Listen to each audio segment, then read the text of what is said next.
وقل رب أعوذ بك من همزات الشياطين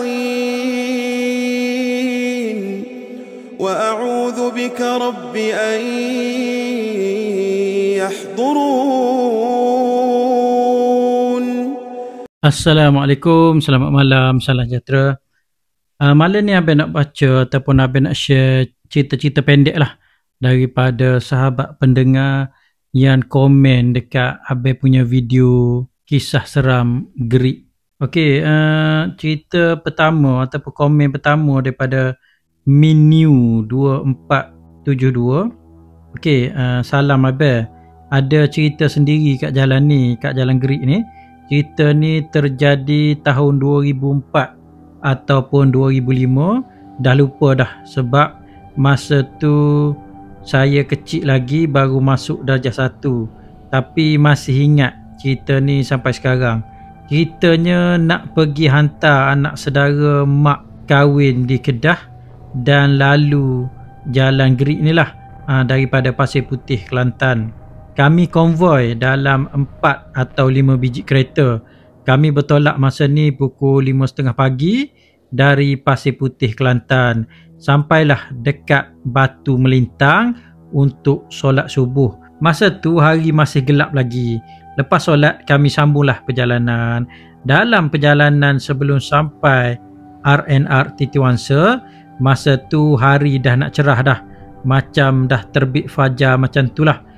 Masa tu dah boleh nampak jalan tapi still gelap lagi. Kami nampak ada seorang makcik berjalan pakai pakaian telekung macam baru balik daripada masjid ataupun surau. Jadi abah dia kata, ada ke surau atau masjid dalam hutan ni? Okey, masa tu kami ni tak terfikir pasal mistik pun ataupun tak terfikir pun pasal seram. Kami husnuzon saja, mungkin orang asli yang beragama Islam baru balik daripada surau sebab masa tu lepas solat subuh. Dan masa tu kami sampailah ke destinasi di Kedah. Dalam perjalanan balik, kami bertolak daripada sana pada waktu malam. Rombongan kami nak balik malam sebab kami konvoi, jadi kuranglah sikit rasa takut. Kami berhenti solat subuh di RNR Titi Wangsa dan meneruskan perjalanan. Akhirnya sampailah di tempat yang sama kami jumpa makcik tadi, yang makcik pakai telekung tadilah. Dan kami nampak sekali lagi, abah masa tu tersengih-sengih sebab jumpa lagi makcik tu ngam-ngam time macam jumpa yang pertama dan environment pun sama. Bila kereta saya melepasi makcik itu, saya sendiri tengok dekat cermin belakang dan saya tengok muka makcik itu tertutup dengan kain putih. Maksudnya seluruh kepala makcik itu berbungkus dengan kain putih. Saya rasa seram dan cuba bagi tahu mak dan abah. Dia orang macam tak percaya sebab masa tu saya masih kecil, mungkin saya mengigau ke apa. Bila kami berhenti kat kedai makan, abah tanyalah konvoi yang lain dan dia orang cakap tak nampak pun makcik itu. Abah pandang saya dengan muka terkedu. Okey, maknanya cuma kereta dia saja, orang yang dalam kereta Minu ni saja yang nampak makcik tersebut. Dan Minu ni dia nampak makcik ni keseluruhan muka dia berbalut dengan kain putih. Okey, komen kedua ni daripada Adruzali 391. Okey, dia kata, aduh, saya baru je ride dekat Jalan Gerik pukul 1 pagi. Tak pasti kat mana, tapi sebelum RNR Titi Wangsa, tengah layan jalan 80-90 km sejam, tiba-tiba kat side mirror saya ternampak macam berbola api jauh. Lepas tu berbola api itu masuk ke kiri. Dalam beberapa saat nampak lagi berbola api itu dan lepas tu berbola api itu pergi ke arah kanan dan hilang terus. Fikir-fikir balik, kiri kanan mana ada rumah orang. Saya ride masa tu pada 11 hari bulan 10 2024. Nasib baik tak jadi apa-apa dan selamat sampai ke rumah. Okey, komen yang ketiga ni daripada Norasmawati alias 93. Saya dulu pernah kena kacau dekat Bukit Gerik. Sebab dulu balik kampung setiap minggu daripada Kedah ke Kelantan. Saya suka bertolak lepas Zohor nak menjejak ke waktu asar. Lepas je jambatan Tasik Banding, tengok-tengok ada sebuah kereta seperti baru lepas kemalangan. Kami tengok ke kereta tersebut. Lepas tu saya dan suami pun buat-buatlah, tak reti, buat-buat tak tahu. Sekali lagi saya tengok kat dalam kereta tu, rupanya ada seorang budak berumur lebih kurang 5 tahun memakai dress duduk dalam kereta tersebut. Lepas tu bau yang busuk masuk ke dalam kereta mereka berdua lah. Banyak kali jugalah kena. Lepas tu ada juga nampak budak kecil dekat atas Bukit Gerik malam pukul 1.30 pagi. Suami saya tanya saya ada nampak tak? Saya cakap mungkin Bangla kot yang tinggal dekat sini, ataupun ada perkampungan dekat-dekat sini. Suami saya cakap logik lah, mana ada rumah ataupun ada Bangla dekat sini. Lepas tu meremang dah bulu tengkuk saya. Saya pun fikir juga mana ada rumah dekat sini. Tapi Abel pernah terdengar lah ada satu YouTuber tu, dia cerita dia pernah nampak ada budak lelaki lah kalau tak silap Abel dekat Jalan Gerik ni. Budak lelaki tu ikut dia masuk dalam kereta kalau tak silap Abel lah. Kawasan dia dekat Jambatan Tasik Banding ni juga. Okey, ini komen yang seterusnya, yang ketiga, daripada Yusri Aziz 2326. Aku ada pengalaman yang cukup menyeramkan semasa ride seorang diri dekat Jalan Gerik dulu-dulu. Bertolak daripada Kuala Terengganu dan start ride mendaki Banjaran Titiwangsa dalam pukul 4 petang. Sepanjang perjalanan tak ada masalah pun. Sampailah kat Simpang 4 Gerik, iaitu Simpang 4 Gerik Baling dalam pukul 6.45 petang. Isi minyak full tank dan teruskan perjalanan seorang diri dengan Virago 535cc. Dah semakin lama semakin gelap perjalanan, jalan menghala ke Parit Panjang, Baling. Masa tu hujan renyai-renyai dan malam Jumaat pula tu. Memang tak banyak kenderaan dan tak banyak geng motor. Dan tak ingat kat mana aku keseorangan dan solo rider.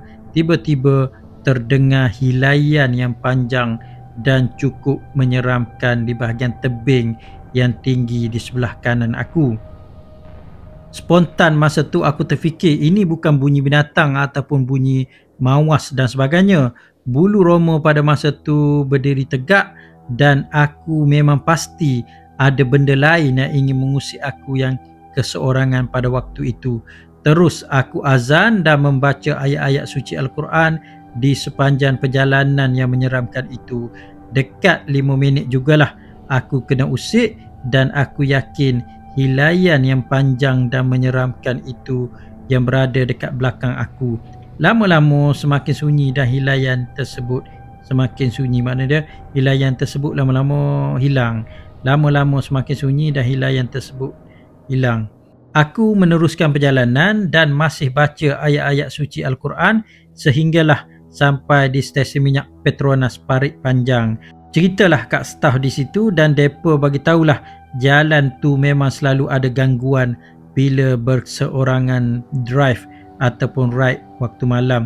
Alhamdulillah selamat sampai di rumah, iaitu di Kepala Batas Jitra. Okey, komen seterusnya daripada M Rally 4705. Assalamualaikum hadis Sapok Abel. Saya pernah pergi Paka Terengganu daripada Kulim Kedah. Perjalanan saya daripada highway sampailah ke Kupang dah pukul 5.45 petang hingga pukul 6 petang. Naik motor Chris buruk je sorang-sorang. Kejadian aneh pergi dan balik ada ceritanya. Nak cerita pun panjang lebar tapi tak apalah.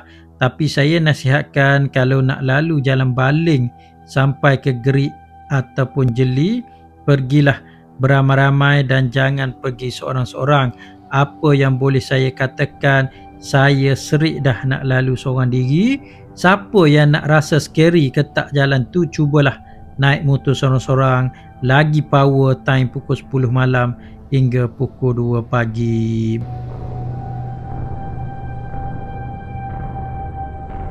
Komen seterusnya daripada Ahmad Amidi. Assalamualaikum Abang Seram. Abang D, dia kenakan nama diri dia Abang D lah.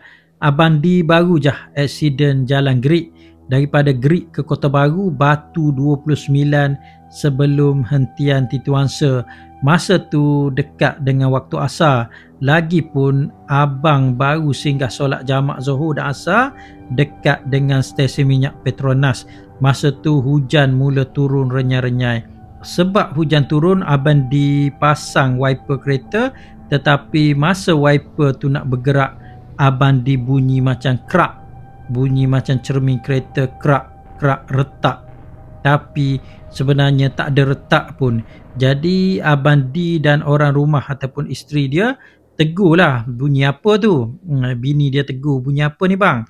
Sebenarnya dalam hutan kalau kita dengar bunyi ataupun nampak apa-apa, kita tak boleh tegur.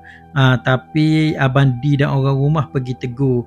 Abang D dengan isteri dia tegur ni, tiba-tiba tayar kereta mereka ni tergelincir ke kanan. Kenapa? Sebabnya abang D ni kata dia rasa macam ada orang sentak steering kereta dia dengan kuat, sentak steering ke arah kanan, menyebabkan kereta dia ni terbabas ke arah kanan. Dan masa ni lah automatik abang D ni dia tekan brek, menyebabkan kereta tersebut berpusing 2 kali sebelum bertembung dengan trailer yang bergerak daripada Jeli menuju ke Gerik. Nasib baiklah abang D kata beliau dengan orang rumahnya masa bertembung dengan trailer tu, kereta abang D ni terkena bahagian belakang sehingga remuk. Tapi mujulah abang D dan orang rumahnya tak ada apa-apa sebab Allah masih sayangkan lagi mereka berdua. Abang D dan orang rumah sikit pun tak luka. Tapi itulah kisah abang D. Seram juga kalau jadi benda-benda macam ni. Okey, ni daripada Jerung Utara. Setiap 2 kali setahun balik Kelantan, adalah juga benda pelik pernah dialami, tapi buat tak tahu je lah. Dapat petua daripada orang lama, jika jalan jauh sorang-sorang ataupun berdua, fullkan seat belakang dengan barang-barang ke ataupun dengan beg ke apa, sebab kalau biarkan kosong mungkin ada benda akan tumpang. Okey, jadi Abel pun pernah dengar juga petua ni. Maknanya dia kalau kita naik motor seorang, kat bahagian belakang kita letaklah beg ke ataupun kita ikatlah apa benda barang supaya tak ada benda menumpang. Roadblock yang abang cerita tu di Batu Melintang daerah Jeli. Minggu depan hari Sabtu memang saya akan on the way balik ke Kelantan lah. Bertolak daripada Penang pukul 10-11 malam. Setiap kali balik Kelantan tak pernah lagi bertolak waktu pagi sebab malam best, sejuk, bawa relax je. Berkaitan dengan video Abel ni, cerita kedua yang Abel cerita terjumpa rangka kereta terbakar kan. Tempat itu saya tahu kereta tu masih ada sampai sekarang. Lama dah duduk kat situ sebagai besi buruk. Tempat kawasan gelap betul-betul lepas lekoh tajam. Daripada utara ke Kelantan, kereta tu duduk sebelah kiri. Siapa yang lalu time siang bolehlah tengok. Kereta tu sebiji je, corner tajam tempat kereta itu. Kena hati-hati sebab kenderaan suka potong walaupun line ada 2. Memang mata kena tajam sebab tempat itu terlindung dengan kaki bukit dan pokok besar. Jadi itulah beberapa komen dan cerita daripada sahabat pendengar Abel Seram Channel. Abel ucapkan kepada semua sahabat-sahabat ni, terima kasih banyak-banyaklah sebab sudi share cerita untuk kita dengar bersama. Sekian, terima kasih.